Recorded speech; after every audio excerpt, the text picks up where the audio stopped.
Un cordial saludo a todos los oyentes de Radio María. Un día más, con la gracia del Señor, proseguimos el comentario del Catecismo de nuestra Madre la Iglesia. Estamos explicando la parte del Catecismo referida al sacramento del orden sacerdotal. Y en concreto, estamos en un apartado que tiene como título ¿Quién puede recibir este sacramento? Hemos explicado en el programa anterior los puntos 1577 y 1578, que decía cómo el varón bautizado es el que puede recibir válidamente el sacramento de la ordenación. Y hoy explicamos otros dos puntos, el punto 1579 y 1580, dos puntos que hacen referencia al celibato, a la ley del celibato en la Iglesia Católica. Un tema pues interesante porque muchas veces suele ser objeto pues de conversaciones, incluso de ciertas polémicas, y conviene también, ¿no?, pues que tengamos en él una buena formación. Dice el primero de los puntos, el 1579. Todos los ministros ordenados de la Iglesia latina,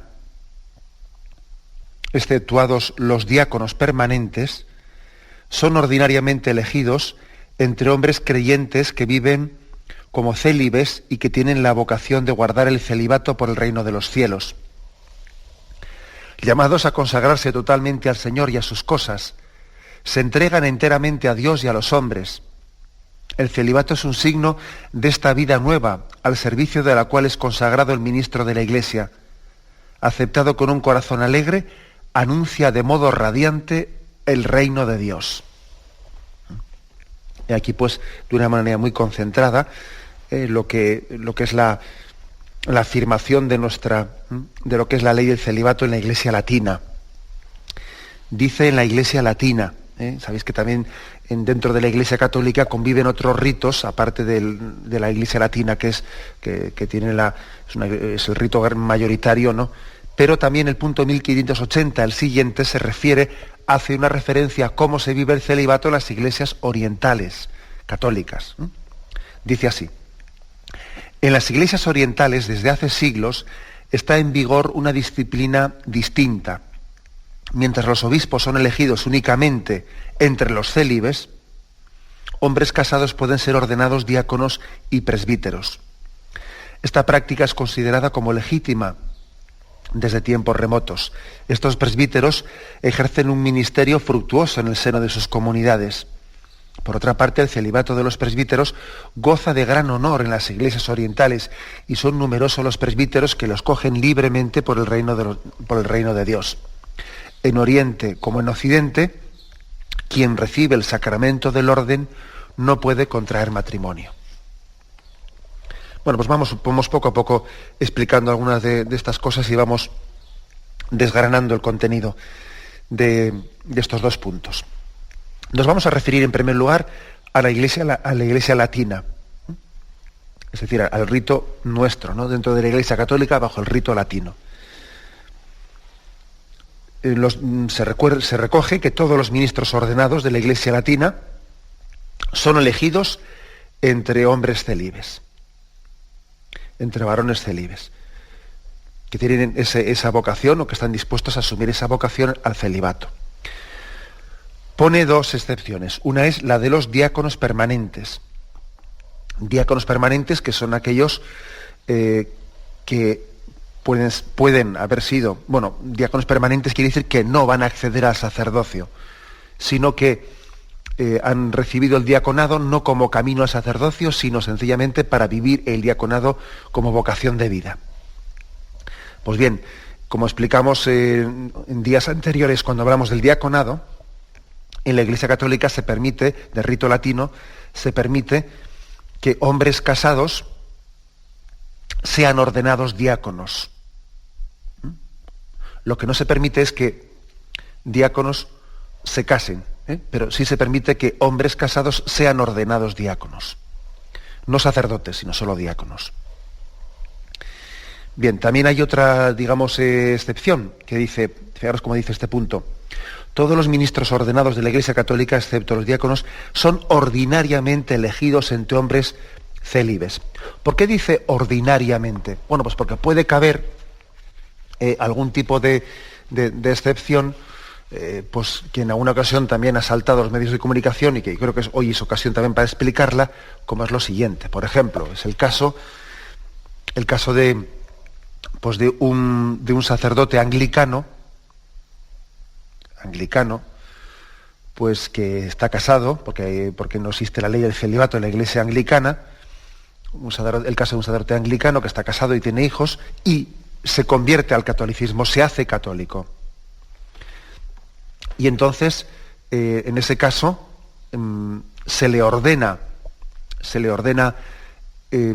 como sacerdote católico, y en ese caso se le permite, se le bendice el que él siga viviendo su matrimonio con su mujer y sus hijos, porque ya tenía previamente adquirido ese compromiso antes de convertirse al catolicismo. También eso creo que se entiende, ¿no?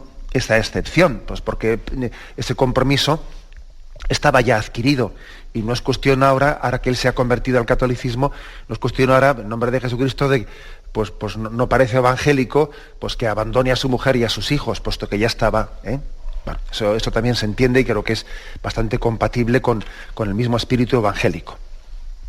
Bueno, pero salvo una excepción muy pues como esta, ¿no? Pues se dice que en la Iglesia católica de rito latino, los candidatos al sacerdocio pues se eligen entre aquellos que también han sido vocacionados para el celibato. Para el celibato. Bueno, pues este es el punto de partida. Un punto de partida para que comencemos a reflexionar pues sobre este aspecto. Bueno, lo primero que hay que decir es lo siguiente. La ley del celibato no tiene el mismo rango de fuerza. O sea, la prescripción de que los sacerdotes tienen que ser célibes no tiene el mismo rango de fuerza que el que explicamos el día anterior, de que los sacerdotes tienen que ser elegidos entre varones célibes. Perdón, entre varones bautizados. ¿Por qué? Pues porque eso de que Jesucristo eligió a los apóstoles entre varones es algo que viene del mismo Jesucristo, por tanto es algo de ley divina. De ley divina. La Iglesia no podría cambiar eso bajo ninguna circunstancia, porque es de ley divina, porque fue una elección del mismo Jesucristo. Sin embargo, el hecho de que los sacerdotes sean célibes es algo que no es de ley divina, sino que es de ley eclesiástica, porque Jesús, aunque vamos a ver también cómo recomendó el celibato, pero él no obligó a los apóstoles, no les obligó a la primera comunidad cristiana a vivir ya directamente el celibato. Por lo tanto, no es algo de ley divina, sino que es algo de ley eclesiástica, que con el paso de los siglos se ha ido poco a poco instituyendo. Por lo tanto, distingamos estas dos cosas. Tiene mayor rango la ley divina que la ley eclesiástica. Por supuesto, la ley divina no puede tener excepciones. Si Jesucristo eligió a los apóstoles entre varones, eso pues lógicamente no es que en el rito latino se hace así, en el rito oriental se hace de otra manera, no. Por eso en eso no hay excepciones entre todos aquellos que seguimos la tradición de Jesucristo. La Iglesia ortodoxa, los ritos orientales católicos, el rito latino, todos por supuesto mantenemos a rajatabla eso de que los sacerdotes son elegidos entre varones. ¿Por qué? Porque eso fue el mismo Jesucristo quien lo eligió y eso es de ley divina. Queda claro. Ahora alguno puede preguntar, ¿y cómo es que hay ese lío de que en algunos ritos hay sacerdotes casados allí en Oriente y aquí, sin embargo, en Occidente no hay? ¿Cómo es que hay ese lío y esa división? Hombre, pues esa división de ritos y de costumbres y de tradiciones tiene la razón de ser de que es algo que no es de ley divina, que no fue el mismo Jesucristo el que así lo obligó desde el principio, sino que ha sido una ley eclesiástica, y según las distintas tradiciones eclesiásticas ha tenido evoluciones distintas en Oriente y en Occidente. O sea que he aquí por qué hay una cuestión pues que al ser de ley divina, pues lógicamente es seguida a rajatabla tanto en Oriente como en Occidente, y por qué la otra que es la del celibato, al ser algo de ley eclesiástica, pues es seguido de contradicciones y de formas distintas en Oriente y en Occidente. Es bueno distinguir una cosa de la otra. Ahora, también aquí podría haber otra cosa que conviene matizar, ¿no?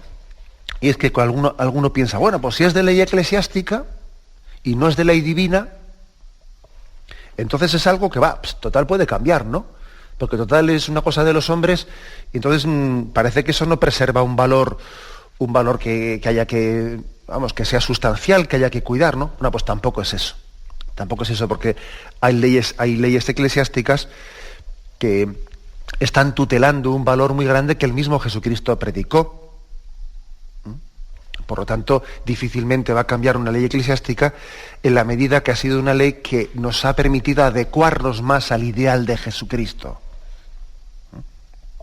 Y de hecho, aunque no en todas las tradiciones y no en todos los lugares se viva la misma ley del celibato que vivimos nosotros aquí, es un hecho que en todas las iglesias, también las orientales, se aprecia el celibato, aunque sea con tradiciones distintas, pero se aprecia en todos los sitios. Porque, por ejemplo, también en las iglesias orientales, allí se exige el celibato para los obispos. Todos los obispos tienen que ser célibes. Y, por ejemplo, también en las iglesias orientales, donde no hay la ley del celibato como la nuestra, aunque a los casados se les permite hacerse sacerdotes, a los sacerdotes no se les permite casarse. Luego, de alguna manera, también están apreciando el celibato, aunque tengan tradiciones y formas distintas de vivirlo.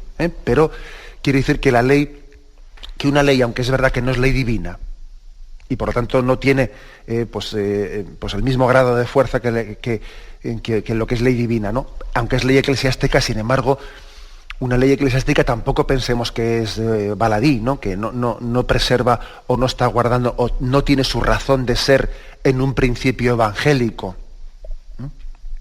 Claro que esta ley del celibato tiene una razón de ser en un principio evangélico importante, que lógicamente debe ser cuidado y custodiado. Esta es una precisión importante para hacer. Bien, sirva esto un poco para encuadrar el tema, antes de ponernos un poco ya punto por punto a explicar el porqué del celibato, etc. Hacemos un momento de reflexión. En este programa del Catecismo de la Iglesia Católica estamos comentando los puntos 1579 y 1580 que hacen referencia a la ley del celibato, a la vivencia del celibato dentro del sacerdocio. Y se nos dice, en este punto primero 1579, cómo los candidatos son elegidos entre aquellos que tienen la voluntad de guardar el celibato por el reino de los cielos. Se nos hace referencia a Mateo 19:12.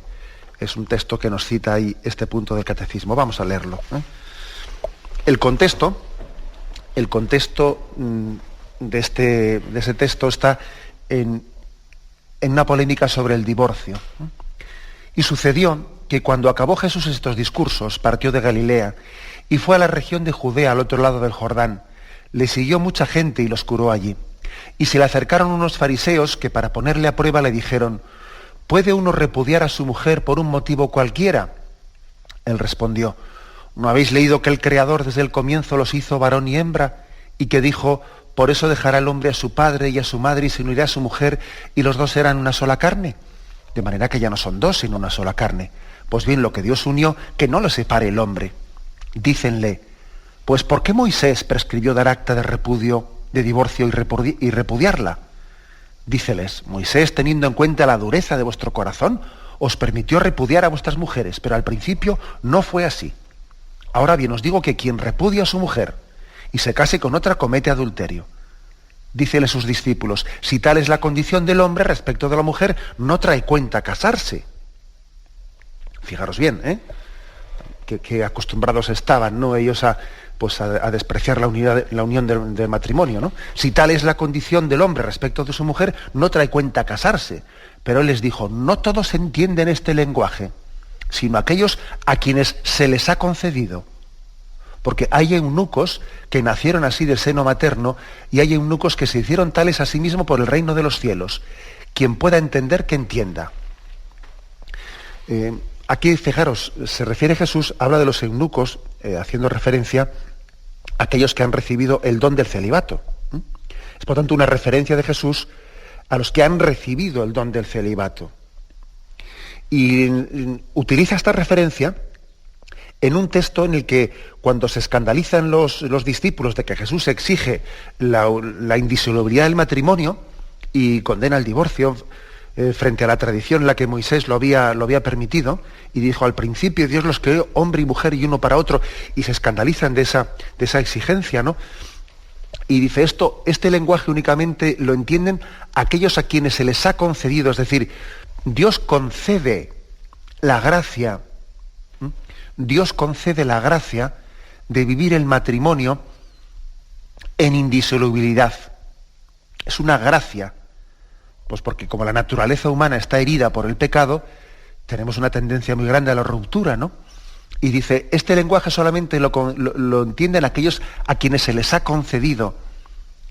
Por lo tanto, vivir el matrimonio en indisolubilidad es una gracia de Dios. Dios concede esa gracia.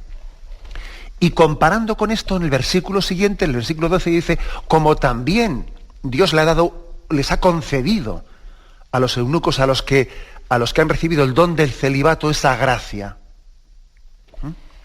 Por lo tanto, fijaros, aquí Jesús habla del celibato como una gracia, de poder vivir esa consagración, esa especie de desposorio con el Señor, sin vivir el matrimonio en esta vida. Es una gracia que concede a algunos. Una afirmación importante, pues que ya pone las bases para el celibato. Claro, no olvidemos que Jesús, él fue célibe. Jesús, él vivió pues su mesianismo, y la expresión y la revelación de su persona la vivió en el celibato. Lo que quiere decir, pues, que Dios Padre y él mismo y el Espíritu Santo entendieron que el celibato era una forma más adecuada en la encarnación de Jesucristo para revelar y descubrir lo que él debería de expresar al mundo. Era más adecuado, más propio, más ajustado, ¿no?, a eso que Cristo quería revelar. Al fin y al cabo, acordaros que Jesús venía a revelar que él venía a desposarse con el mundo. Acordaros como en aquel episodio de las bodas de Caná, en el que el Evangelio de San Juan inicia pues la vida pública de Jesucristo. En el fondo, Jesucristo se presenta como el esposo que viene a desposarse, ¿no?, con la humanidad. Por lo tanto, ¿podía haberse casado Jesucristo? Bueno, el caso es que no se casó. El caso es que vivió célibe, y de esa manera reveló mejor, ¿no?, ese mensaje que el Padre le había enviado, ¿no?, pues que Dios se desposa con la humanidad, que Cristo es esposo de la humanidad. Bien, eso no lo olvidemos, que es un punto importante de por qué después también la Iglesia poco a poco va entendiendo y fue evolucionando, ¿no?, en el rito latino cada vez fue evolucionando hacia la mayor conveniencia del celibato, y poco a poco pasaron los siglos y cada vez se predicó más de la conveniencia. Fueron habiendo concilios locales, no concilios generales de toda la Iglesia al principio, sino concilios locales en los que se fue pidiendo el celibato como una condición para el sacerdocio. El primero, si no mal recuerdo, fue el concilio de Elvira, fue un concilio en España en los siglos primeros. Y finalmente ya se llegó pues a exigirlo como algo a nivel de concilio universal de la Iglesia, ya siglos bastante más tarde, ya pasada la Edad Media, ya a un nivel de Iglesia universal, pero previamente había sido en concilios locales, se había ido poco a poco instituyendo, se había ido generalizando la vivencia del celibato. En una continua, en una progresiva adecuación al ideal de Jesucristo, quien él fue célibe, y quien él predicó pues, que existía ese don, ese que dice en Mateo 19:12, ese don de ser un eunuco, es decir, un célibe por el reino de los cielos, como un don concreto que el Señor da a algunos. Aparte que también hay otros pasajes evangélicos que también conducen a eso, ¿no? Por ejemplo, el que deja por mí padre, madre, esposa e hijos por seguirme, etcétera, etcétera. Hay otros pasajes. Pero está claro que la clave del celibato está en consagrarse totalmente al Señor y a sus cosas. Aquí tenemos otro texto que también nos ofrece el Catecismo, 1 Corintios 7, 32. 1 Corintios 7, 32, que lo vamos a leer, que es el siguiente pasaje. Os digo pues, hermanos, el tiempo es corto. Por tanto, los que tienen mujer, vivan como si no la tuviesen, los que lloran como si no llorasen, los que están alegres como si no los tuviesen, los que compran como si no poseyesen, los que disfrutan del mundo como si no disfrutasen, porque la apariencia de este mundo pasa. Yo os quisiera libre de preocupaciones. El casado se preocupa de las cosas del Señor, de cómo agradar al Señor. El casado se preocupa de las cosas del mundo, de cómo agradar a su mujer. Está por tanto dividido. La mujer no casada, lo mismo que la doncella, se preocupa de las cosas del Señor, de ser santa en el cuerpo y en el espíritu, mas la casada se preocupa de las cosas del mundo, de cómo agradar a su marido. Bueno, es un texto que podría parecer en una primera lectura que parece que como que desprecia la vocación al matrimonio, como si la vocación al matrimonio estuviese reñida con la llamada a la santidad, pero evidentemente no sería una interpretación correcta. Pero sí que es cierto que de ese texto la Iglesia Católica ha extraído pues, una enseñanza también importante, y es que dice, aquel que elige el celibato, a diferencia del casado, tiene un corazón indiviso. Tiene un corazón indiviso, y esta palabra de corazón indiviso ha pasado a formar parte pues de la tradición católica en la expresión de cuál es el don del celibato. Y está también incluida en el Concilio Vaticano II, en la Presbyterorum Ordinis, el punto 16, cuando explica el celibato. Es decir, se entiende que el don del celibato permite servir al Señor con un corazón indiviso. Porque evidentemente en el matrimonio pues uno sirve al Señor, sí, sirve al Señor, pero es verdad que tiene que servirlo a través de una mediación. Sirve al Señor pues en su esposa, y sirve al Señor también a través de su esposo. Y por lo tanto hay una mediación para entregarse al Señor. Uno se entrega a Jesucristo, sí, pero se entrega a Jesucristo, pero tiene que hacerlo con la mediación de entregarse a su marido, de entregarse a su mujer. Hay una mediación que lógicamente también pues posibilita o exige también una cierta división, que tiene que ser así, que tiene que atenderle a él, y tiene que entregarse a él. Sin embargo, en el celibato no existe esa mediación de un hombre o de una mujer para entregar el corazón directamente al Señor. Y a eso se le llama el corazón indiviso. El corazón indiviso, pues en el fondo es algo tan sencillo como cuando un novio pues le pregunta a su novia, pues ¿me quieres? Hombre, y está claro que también ella le quiere aparte de quererle al novio, pues le quiere también a su madre, y le quiere también a sus tíos y a sus hermanos y a sus primos. Pero hombre, pero el novio le dice, bueno, sí, ya sé que les quieres también a tus padres y a tus primos y a tus hermanos, pero yo no te pregunto por eso. Yo te pregunto si me quieres a mí o le quieres a otro. Es decir, si hay una parte tuya del corazón que es indivisa, que esa no se puede compartir, y yo te pregunto si es para mí o es para otro. O sea, hay una parte del corazón que es indivisa, que es a lo que se refiere un novio cuando le pregunta a la novia si me quieres. Esa parte del corazón es indivisa. Bien, pues a eso, ¿no?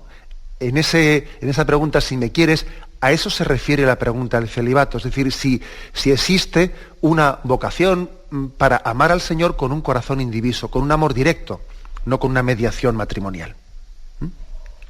Acordaros además que el matrimonio es una mediación que está limitada a esta vida, que en la siguiente vida, tal y como Jesús nos dijo, no habrá marido ni mujer, es decir, en la siguiente vida el corazón se entregará directamente al Señor sin que uno tenga necesidad del amor de su marido y de su mujer como tiene necesidad en esta vida, para ser feliz. Eso no quiere decir que en la otra vida uno no siga amando a su marido y a su mujer y a sus hijos y a sus seres queridos. Por supuesto que puede amar, en Dios uno ama a todos en la otra vida, pero no tiene ese grado de necesidad, de mediación que tiene en esta vida, ¿no? En esta vida el esposo no sabe vivir sin su esposa, o la esposa no sabe vivir sin su esposo, ¿no? Hay un grado de necesidad afectiva, ¿no? Uno no se imagina su felicidad, sin su esposo, sin su esposa. Bien, ese grado de necesidad, no existe la otra vida, sino que uno entrega su corazón directamente al Señor. Bueno, pues hecha esta precisión, por eso aquí se explica eso del corazón indiviso. Del corazón indiviso se dice que es un don para una entrega al Señor, y una entrega que es, como vamos a explicar, totalmente fructífera al servicio de los demás. Estas es un poco las bases. Ahora vamos a dar algunos pasos más en la explicación. Tenemos un momento acá. Los puntos del catecismo referidos a la explicación de la ley del celibato en la Iglesia latina y también de cómo se vive en las iglesias orientales. Puntos importantes y prácticos de cara a entender lo que es también el sacramento del orden sacerdotal. Pues bien, nos dice el catecismo, se remite a la Presbyterorum Ordinis, a uno de los documentos del Concilio Vaticano II, donde en el punto 16 se dice que el celibato es signo y estímulo de caridad pastoral y fuente de fecundidad espiritual en el mundo. Es evidente que el celibato hace a los sacerdotes fecundos espiritualmente ante el mundo. De hecho, a mí me llama la atención el hecho de que, pues, en la tradición popularmente el pueblo se ha referido, pues, a las personas consagradas, se ha referido con el término padre o madre.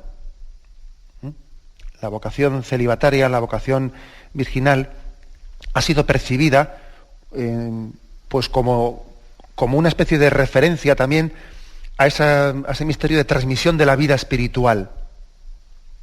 Por su propia naturaleza, el celibato está abierto a la transmisión de la vida sobrenatural. Y el pueblo le llama padre o le llama madre a la religiosa, porque entiende que Dios le capacita a través de ese don del celibato, en el caso del sacerdocio o de la virginidad, en el caso de la vida religiosa, entiende que le capacita a tener una fecundidad espiritual para el mundo, a ser padre espiritualmente, a ser madre espiritualmente. Eso es algo importante, es un estímulo, por lo tanto, para el sacerdote es un estímulo de caridad pastoral, es un estímulo para entregarse más. Para el pueblo también es una forma de percibir una paternidad, una maternidad importante. Una paternidad, pues, muy importante.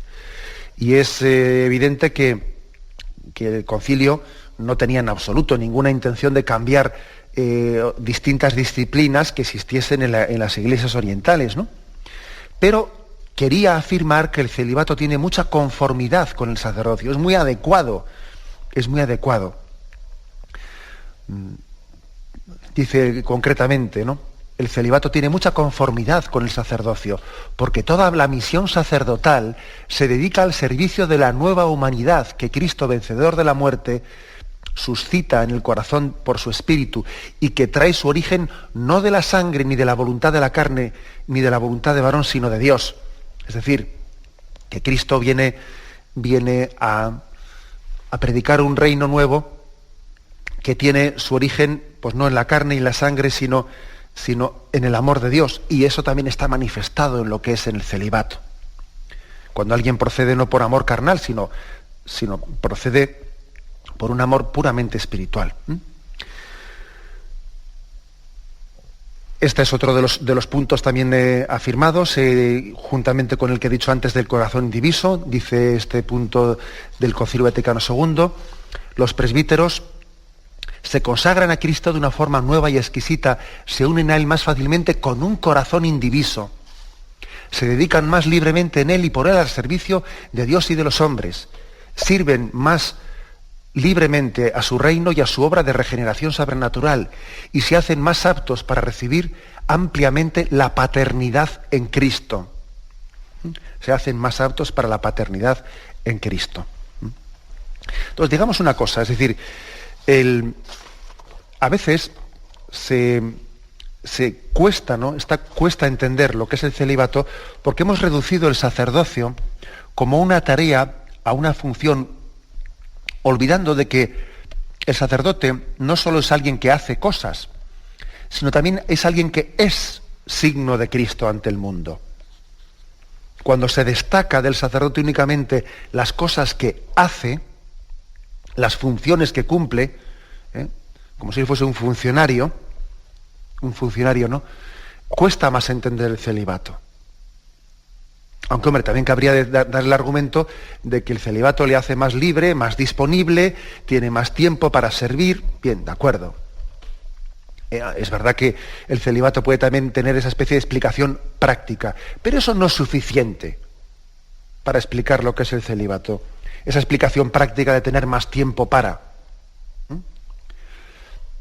Entender el celibato supone no solamente entender que se trata de que alguien esté más libre y más disponible para servir a Cristo y a los demás, sino que también hay que entender el argumento, pues un poco de configuración de espiritualidad, es decir, que el sacerdote está llamado a ser signo de Cristo ante el mundo. Signo de Cristo ante el mundo. El sentido definitivo del celibato o de la virginidad por el reino de los cielos es ser signo de la unión esponsal de Dios con la humanidad entera. Cristo ha venido a desposarse con nosotros. Y en segundo lugar, entonces sí, es un signo esponsal que capacita a los consagrados para su entrega plena al servicio del reino. O sea, te capacita, te posibilita una mayor entrega, una mayor disponibilidad, una mayor libertad. Pero no olvidemos lo primero. Celibato es un signo de ser signo de Cristo, antes de ser algo que te capacita para hacer. Antes es el ser que el hacer. Pero sin embargo tenemos que reconocer que estamos en un mundo, que muchas veces vive como un auténtico escándalo, pues el signo del celibato. El celibato en nuestro mundo, en este mundo que está tan imbuido de la revolución sexual, es percibido como una provocación. Pues yo creo que estoy convencido de ello. Cada vez que se destapa por ahí pues algún escándalo en la vivencia del celibato por parte de algún miembro del clero, hay una especie de especial deseo de airearlo, de sacarlo en los telediarios, de que nos comamos y nos desayunamos con ello y venga y dale que te pego con esa historia. ¿Por qué? Porque en el fondo es una especie como de autodefensa de un mundo imbuido de esa especie de revolución sexual que piensa que este mundo únicamente es movido por el sexo, por el dinero y por el poder, y que siente como una provocación el que la Iglesia se viva el celibato como un signo delante del mundo. Eso lo siente como una provocación. De la misma manera que también sienten como una provocación aquellos que están totalmente están totalmente imbuidos del dios dinero, que son súbditos del dinero, pues sienten como un escándalo el que haya personas que se consagren a la pobreza evangélica y que vivan pobremente. Eso les irrita, les molesta a aquellos que están subyugados como fieles súbditos del dios dinero.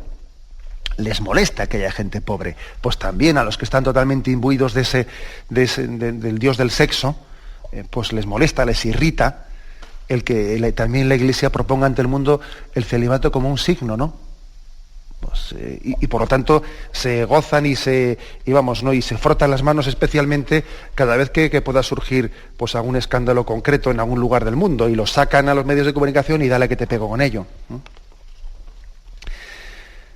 Pues fijaros lo siguiente, a veces en las críticas sostenidas contra el celibato se ha argumentado que es injusto obligar a abrazar el celibato a quien quiera elegir el sacerdocio, ¿no? A veces eso se le ha achacado a la Iglesia. Bueno, pero ¿qué pasa? ¿No es injusto? O sea, al que quiera elegir el sacerdocio tiene obligación, ¿no?, de elegir de abrazar el celibato.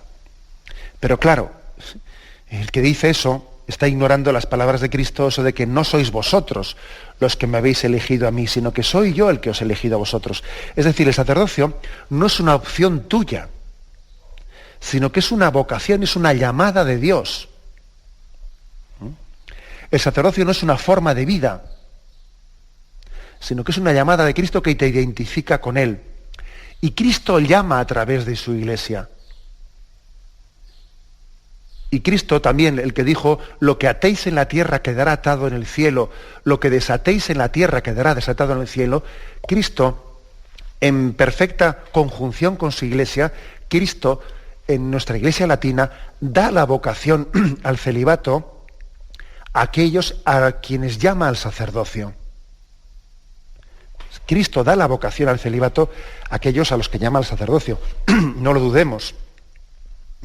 Porque es que es Él mismo el que llama. El sacerdocio no es una especie de elección tuya, es Él el que llama. Hay algunos que piensan, bueno, es que mira, si el celibato fuese opcional, pues entonces seguro que no habría esos escándalos que se viven por ahí de que un sacerdote ha tenido un hijo con una, lo que sea, pues seguro que esos escándalos no se producirían si no hubiese celibato. Dice, ya, seguro. Habría otro tipo de escándalos, como que un sacerdote casado se divorcia y se casa con otra. O tiene un maltrato a su mujer. Habría otro tipo de escándalos. Porque los problemas, los escándalos que ocurren, no tienen su causa, su motivo en el celibato. Eso tengámoslo muy claro.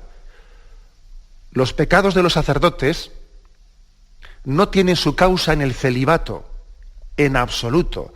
La causa de esos pecados está en la infidelidad, en el seguimiento de Jesucristo. Y esas infidelidades en el seguimiento de Jesucristo se manifestarán igual si está casado, cometiendo pecados como casado, o igual si es célibe, cometiendo pecados como célibe. Pero las causas de esas infidelidades que puede cometer un sacerdote está en su infidelidad en seguimiento de Jesucristo. Eso que nos quede claro, que nadie nos venda, ¿no?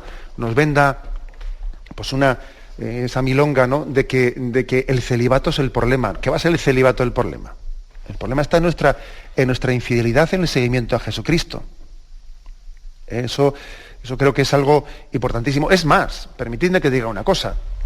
Es que yo creo, y por supuesto, no me entendáis que esta es la razón por la que la Iglesia Católica, pues en el rito latino pone la ley del celibato.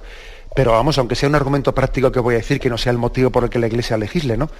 Pero es que yo creo que la ley del celibato nos preserva en gran manera del acceso al sacerdocio poco vocacionado, que podría ocurrir perfectamente en muchos lugares que el acceso al sacerdocio, pues si no fuese por el celibato, pues podría ocurrir que hubiese muchas personas sin una verdadera vocación que se acercasen al sacerdocio meramente como una profesión, especialmente en aquellos lugares donde el sacerdocio pues es vivido con un cierto prestigio social.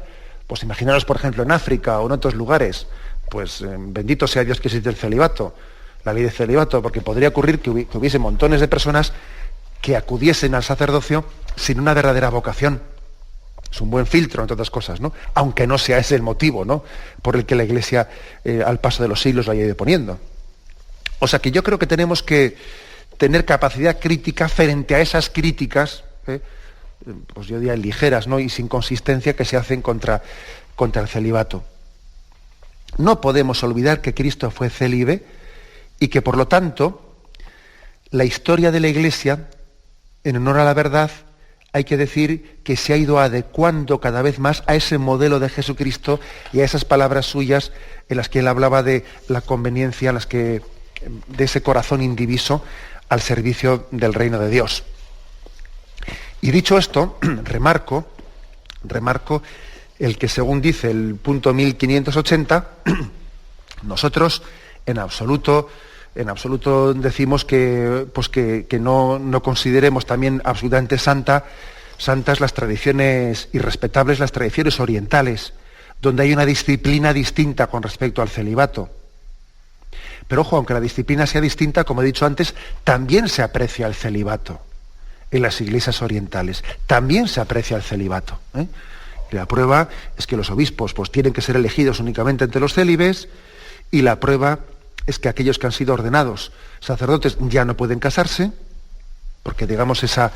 Y uno puede decir, bueno, ¿y cómo se explica eso de que el casado, en la tradición oriental, el casado puede hacerse sacerdote, pero el sacerdote ya no puede casarse? Hombre, pues yo creo que la explicación es que el sacerdocio, el casado, tiene un nivel de configuración con Jesucristo que es plena, que es una entrega directa del corazón, que hace incompatible que esa entrega directa a Jesucristo, esa entrega indivisa, pase a compartirla con otra persona. Ya ha entregado su corazón de una forma indivisa a Jesucristo. Mientras que sí que cabe lo contrario, pero no esto. Yo creo que esa es la explicación también que podría caber en este punto.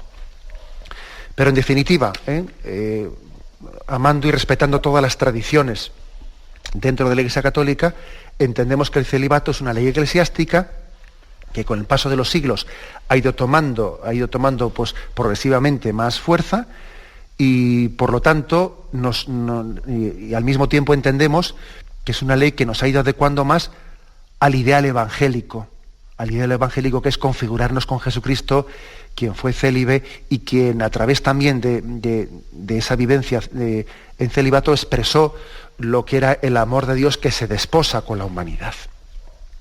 Dejamos aquí esta explicación. Me despido con la bendición de Dios Todopoderoso, Padre, Hijo y Espíritu Santo, descienda sobre vosotros. Alabado sea Jesús.